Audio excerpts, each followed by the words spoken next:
Hello, everybody, and welcome to another edition of the Creative Flair podcast. My name is James Carter, and I will be your host.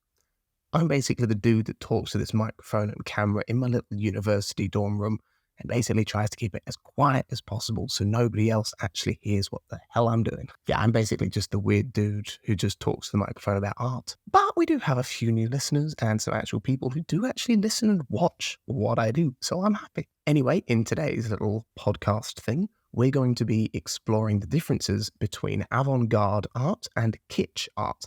These are two very, very interesting things and very two controversial and conflicting movements within the art world. These two clash a lot within the art world and can often be quite controversial, as they are two of the most contrasting pieces of how you define a specific artwork in the art world in total. So let's delve into that and uncover what it is and why we section certain artworks into different categories. So the first thing to understand is that avant-garde and kitsch art are not art movements or art styles. They are a way that we categorize certain artworks themselves. Now, the interpretation of each piece of work is ideally up to the viewer and the viewer themselves on how they perceive this specific type of work and what category they believe it belongs to.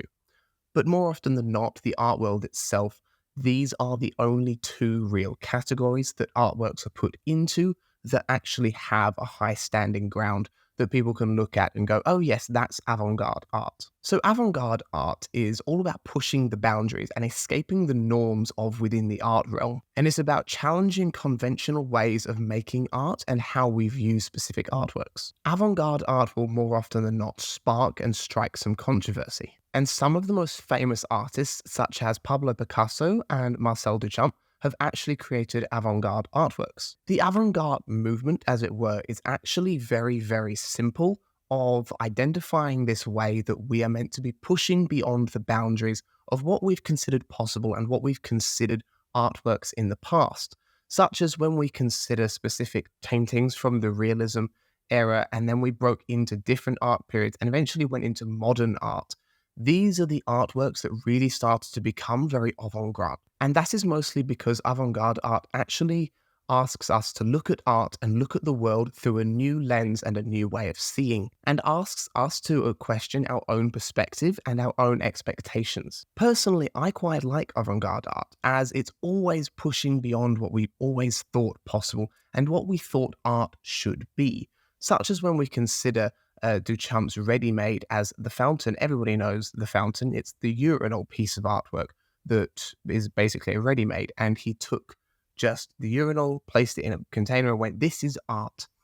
Avant-garde art is essentially that. Although the fountain doesn't it belongs to a separate art movement. The avant-garde regard within that artwork is about pushing beyond the norms of what art is and what should be, and actually really allows us to think and push beyond what we thought was possible within that art realm. Now, let's shift our focus into kitsch art. Kitsch art is essentially the art form in which we embrace everyday life and embrace everyday being. It's where we very much embrace the sentimental and popular within the art world. It also features a lot of cliched artworks.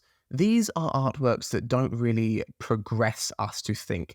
Kitsch art is very much about looking at something beautiful, where we're just looking at an artwork or creating an artwork that is designed to just be looked at and designed and created just for us to enjoy the painting of visually looking at it, rather than make our brains think and try to come up with different ideas or challenge what our preconceived notions are. Quite often, kitsch art is actually criticized as not having any depth or any layers to the artworks themselves. As I've said, they are just artworks that we are designed to look at and just accept how beautiful they are. Kitsch art, however, does have its very unique charms and does often evoke a sense of nostalgia within us and comfort. Some people don't feel the nostalgia and comfort when looking and viewing at kitsch art, but more often than not, you will feel that sense of comfort. Kitsch art is not about pushing beyond boundaries or trying to come up with something revolutionary.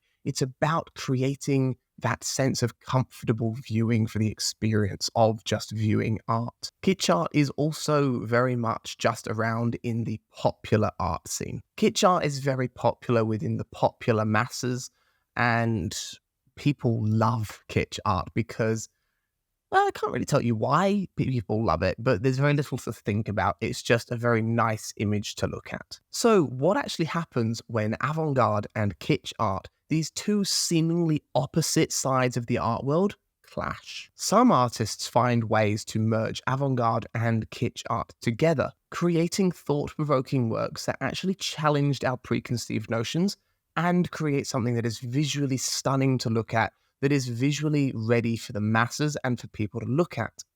One of the artists that really comes to mind of who collaborates with kitsch art and avant-garde art really, really well would obviously be Banksy. Banksy creates works of art that push beyond the boundaries of the canvas and push beyond what we preconceived our notions to be of specific artworks. And he's more than often challenging our thoughts of works. So that's very much avant-garde. But he also creates the works in such a beautiful, pristine style that is available to all the masses. The prints, the works, everybody understands these works, but they're not cliched. So that work would be kitsch. There are obviously many, many more artists that blend these two art categories together.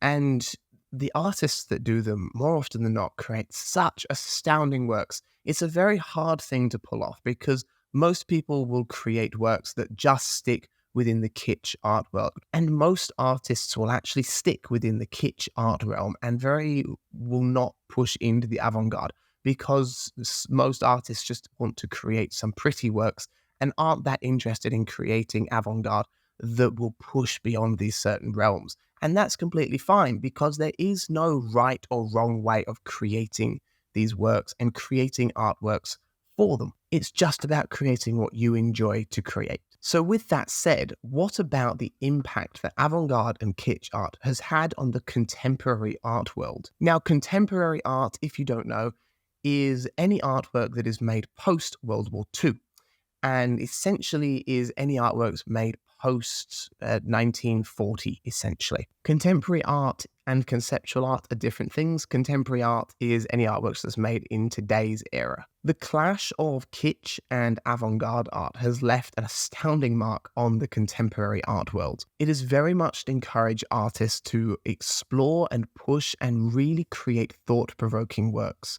that are also visually stunning to look at. It's very much about experimenting with these different ideas, different mediums, and different ways of approaching art itself, and will often also bring into play the question of high art and low art. And through that, it has opened up these new avenues for artists to explore their creative expression and actual viewability of the works themselves for the masses of people. The exploration of avant-garde and kitsch art is such a deeply fascinating realm to explore, and you can go down such a huge avenue of works themselves.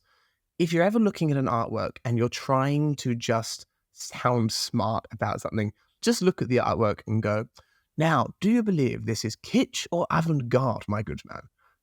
If you just say that, then people really just look at you of like, what a tosser. Or they actually look at you of like, that guy knows something. But at the same point, it's a very genuine question to ask. I'll joke about it, but asking if a particular artwork is avant-garde or kitsch is a great way to actually start up a conversation because people want to know what they think or what realm and category their artwork is placed into. Avant-garde and kitsch is definitely something to explore more if you're interested in it. I know this has been a bit of a short one, but it's something that is actually really, really interesting. I would advise you look into. There's some amazing books about them. And as a little challenge, when you do look at artworks, ask yourself if you believe this artwork is avant-garde or kitsch. And you'll actually help your brain try to process things a lot faster of these specific artworks. Now, I know I also did talk about high art and low art in this episode, and I do plan to do an episode in the future explaining high art and low art. So stay tuned for that, and I'll hopefully have that one ready soon. But yeah, thank you very much for listening and watching, and I hope you've enjoyed this, and I'm enjoying doing it. Also as well, avant-garde and kitsch art is something that we've recently studied at Goldsmiths University, so believe it or not, this is all fresh in my brain of actually being able to communicate. The only difference is that when you learn about the history of art and kitsch art and avant-garde art at Goldsmiths and at university, it's very, very complicated. Nobody simplifies things anymore. Why can't we just make things simple for people to understand? So that's what I've tried to do. I know it's a very complicated topic. I know it is very hard, but hopefully this is, believe it or not, this is one of the most simplistic explanations I could come up with about avant-garde and kitsch from my course at university. So yeah, thank you very much for watching, and I hope to see you next time.